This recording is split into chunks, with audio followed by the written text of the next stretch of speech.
মানুষদের মাঝে থেকে যদি গডজিলা, কংদের মতো দানবরা একে অপরের সাথে লড়াই করে, ব্যাপারটা কেমন হবে? এরকমই স্টোরিলাইন নিয়ে মনস্টার্স ভার্স ইউনিভার্সের মুভিসগুলো আমাদের সামনে আনা হয়, যেখানে আমরা এই সকল দানবদের দেখতে পাই।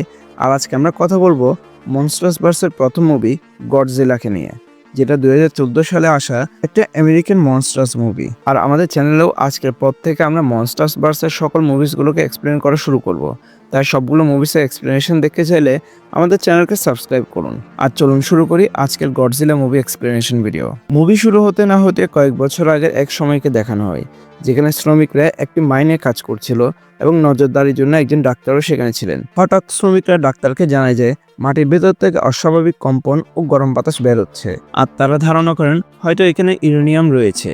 তাই দ্রুত বড় বড় মেশিন এনে তারা খনন কাজ শুরু করে। কিন্তু কাজ চলাকালীন মাটি ভেতরের দিকে ধসে পড়ে এবং তারা একটি গভীর গর্তে নেমে বিশাল আকৃতির একটি কঙ্কাল খুঁজে পায়। প্রথমে তারা এটাকে মৃত প্রাণীর ধাঁচা ভাবলেও ডাক্তার বুঝতে পারেন এটা আসলে কোনো কঙ্কাল নয়, বরং বিশাল এক জীব আলো পেয়ে ঘুম থেকে জেগে উঠেছে।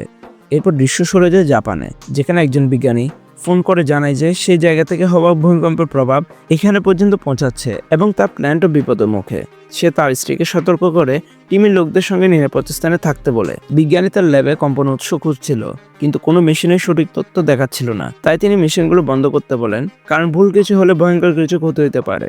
কিন্তু হঠাৎ তীব্র ভূমিকম্প হয়, অ্যালার্ম বাজতে থাকে এবং নিরাপত্তা ব্যবস্থা সক্রিয় হয়ে একটি চেম্বার সিল হতে থাকে, যার মধ্যে তার স্ত্রী আটকা পড়ে। মুহূর্তে রেডিওঅ্যাক্টিভ বিষাক্ত গ্যাস চেম্বার ভরে ফেলে এবং স্ত্রীকে বাঁচানোর চেষ্টা করেও বিজ্ঞানী বাধ্য হন দরজা বন্ধ করতে। স্ত্রী শেষবার বলে যায়, আমাদের ছেলে ফোর্ডকে দেখবা। আর তারপর পুরো প্ল্যান রেডিয়েশন ধ্বংস হয়ে যায়। 15 বছর পর দেখা যায় ফোর্ড বড় হয়ে আর্মির সদস্য হয়েছে এবং মিশন শেষে বাড়ি ফিরেছে। কিন্তু সে খবর পায় তার বাবা আবার গ্রেপ্তার হয়েছে। বাসায় ফিরে জানতে পারে বাবা এখনো বিশ্বাস করেন প্ল্যান্টের বিস্ফোরণ কোনো দুর্ঘটনা ছিল না, বরং অস্বাভাবিক রেডিয়েশনের চিহ্ন এখন দেখা যাচ্ছে। এমনকি কেউ অদ্ভুত শব্দের ফ্রিকোয়েন্সি রেকর্ড করছে। সত্য জানতে ফোর্ড বাবার সঙ্গে সেই নিষিদ্ধ এলাকায় যায়।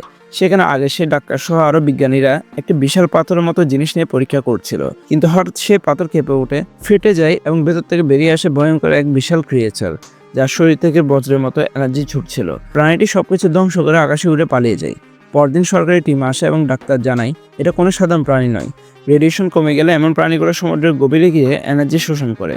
আর বহু বছর ধরে তারা এই প্রাণীকে খুঁজছিল। প্রাণীটি সমুদ্র পেরিয়ে জাপানের আরেকটি প্ল্যানেটের দিকে এগোতে থাকে, কারণ তার এমন একটা জায়গা দরকার ছিল যেখান থেকে সে একসাথে প্রচুর এনার্জি শোষণ করতে পারে। সেখানে পৌঁছে সে বিশাল ধ্বংস ডেকে আনে এবং সেই ঘটনাতে আমাদের বিজ্ঞানীটির মৃত্যু হয়, যার কারণে সবাই শোকে ভেঙে পড়ে। ঠিক তখনই প্ল্যানেটের হেডের কাছে খবর আসে সমুদ্রের দিক থেকে অদ্ভুত রেডিয়েশনের সিগন্যাল ধরা পড়ছে এবং তারা বুঝতে পারে যে সে ভয়ঙ্কর প্রাণীটি সেখানে উপস্থিত রয়েছে এবং নিজের শক্তি বাড়ানোর জন্য নিউক্লিয়ার বোমায় গিলে খাচ্ছে। কিন্তু বিপদ এখানে শেষ হয়নি, কারণ দেখা যায় এটা শুধু একটা প্রাণী নয়, শহরে আরেকটি ভয়ঙ্কর ক্রিয়েচারও হাজির হয়েছে, যার আগমনে চারিদিকে আতঙ্ক ছড়িয়ে পড়ে এবং সে মুহূর্তে প্রথমবারের মতো আমাদের সামনে গডজিলা উপস্থিত হয়। রাগে সে গর্জন করতে থাকে। পরদিন টিভির খবরে জানানো হয় প্রথম সে প্রাণীটি গডজিলার হাত থেকে কোনো মতো পালিয়ে গিয়েছে এবং সমুদ্রে অদৃশ্য হয়েছে। এদিকে বিজ্ঞানীরা দুশ্চিন্তা পড়ে যান, কারণ দ্বিতীয় সেই ডিমটির কি হলো তা কেউ জানে না। ডিমটি নিরাপদে রাখা হয়েছিল, কিন্তু টিম পাঠিয়ে দেখা যায় ডিম ফেটে প্রাণীটি পালিয়ে গিয়েছে এবং তার দিক থেকে ধ্বংসের নতুন বিপদ এগিয়ে আসছে। ডাক্তার ফুটেজ দেখে লক্ষ্য করেন এই নতুন প্রাণীটি শরীরে ডানাই নেই আগেরটির মতো, এবং গবেষণায় জানতে পারেন এটি ফিমেল আর আগেরটি ছিল মেল। এখন পরিস্থিতি আরো ভয়ঙ্কর হয়ে ওঠে, কারণ দুটোই একে অপরকে খুঁজছে। ফোর্ড যেহেতু আর্মির বিশেষ সদস্য, তাকে এই বিপজ্জনক প্রাণীগুলোকে থামানোর জন্য সেনাবাহিনীর সঙ্গে বিভিন্ন স্থানে পাঠানো হয়। ক্যাপ্টেন জানায় প্রাণীগুলো ভয়ঙ্কর ধ্বংসযজ্ঞ চালাচ্ছে, আর হেড বলে তাদের ধ্বংস করতে একটি বিশাল নিউক্লিয়ার বোমা ব্যবহার করতে হবে। কিন্তু ক্যাপ্টেন নির্দেশ দেয় এতে উল্টো ওদের এনার্জি বাড়বে। তবুও উপরমহল সিদ্ধান্ত নিয়ে ফেলে দুই প্রাণী সমুদ্রের গভীরে চলে যায় শক্তি পুনরুদ্ধারের জন্য, কারণ সমুদ্রের তলদেশ থেকে তারা প্রচুর রেডিয়েশন টেনে নিতে পারে। এদিকে গডজিলাও সমুদ্রে নেমে তাদের পিছনে। মানুষের পরিকল্পনা ব্যর্থ হয়ে যায়, কারণ প্রাণীগুলোই বোমা দখল করে নেয় এবং সেটাকে নিয়ে দূরে চলে যায়, যার ফলে আর্মির মনে হয় এবার আর কিছু করার নেই। ঠিক তখনই দেখা যায় গডজিলা মুখোমুখি দাঁড়ায় মেল ক্রিয়েচারটি এবং তাদের লড়াইয়ে পুরো শহর কেঁপে ওঠে। ফিমেলটি তখনও পৌঁছায়নি, তাই প্রথমে গডজিলার পক্ষে লড়াই করা সহজ ছিল, কিন্তু কিছুক্ষণ পর ফিমেল ক্রিয়েচারও যোগ দিলে পরিস্থিতি আরও ভয়ঙ্কর হয়ে ওঠে। অন্যদিকে সেনাবাহিনী একটা আন্ডারগ্রাউন্ড নেস্টে অসংখ্য ডিম আবিষ্কার করে, যেগুলো ওই ফিমেল প্রাণী পেরেছিল। তারা সেখানে থাকা বোমাটি বিস্ফোরিত করে এবং তাতে সব ডিমগুলো ধ্বংস হয়ে যায়। মেল এবং ফিমেল প্রাণী দুটি এটা টের পেয়ে নিজেদের বাচ্চাদের রক্ষার উন্নত হয়ে ওঠে এবং গডজিলাকে ফেলে দিয়ে নেস্টের দিকে ছুটে যায়। তারা বোমার কাছে পৌঁছানোর আগেই গডজিলা তার সঞ্চিত শক্তি ব্যবহার করে ভয়ঙ্কর নীল লেজার রেডিয়েশন ছুড়ে মেরে প্রাণীটিকে হত্যা করে। এরপর ফিমেল ক্রেজের ফোর্ডের দিকে ঝাঁপিয়ে পড়লে গডজিলা পিছন থেকে ধরে তার মুখ ছিঁড়ে নিজের রেডিয়েশন শ্বাস ঢুকিয়ে দেয়।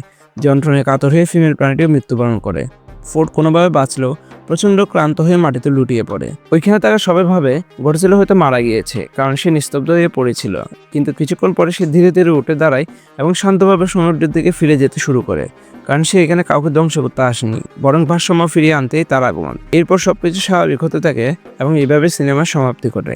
আমি এরপর মনস্টারভার্সের অন্যান্য মুভিসগুলোকে এক্সপ্লেন করব। এছাড়াও আমাদের চ্যানেলে এমসি এবং ডিসি মুভিসগুলোকে এক্সপ্লেন করা রয়েছে, আপনারা চাইলে ওগুলো চেক করে নিতে পারেন। Thanks a lot for watching ইস। দেখা হবে পরের কোনো ভিডিওতে।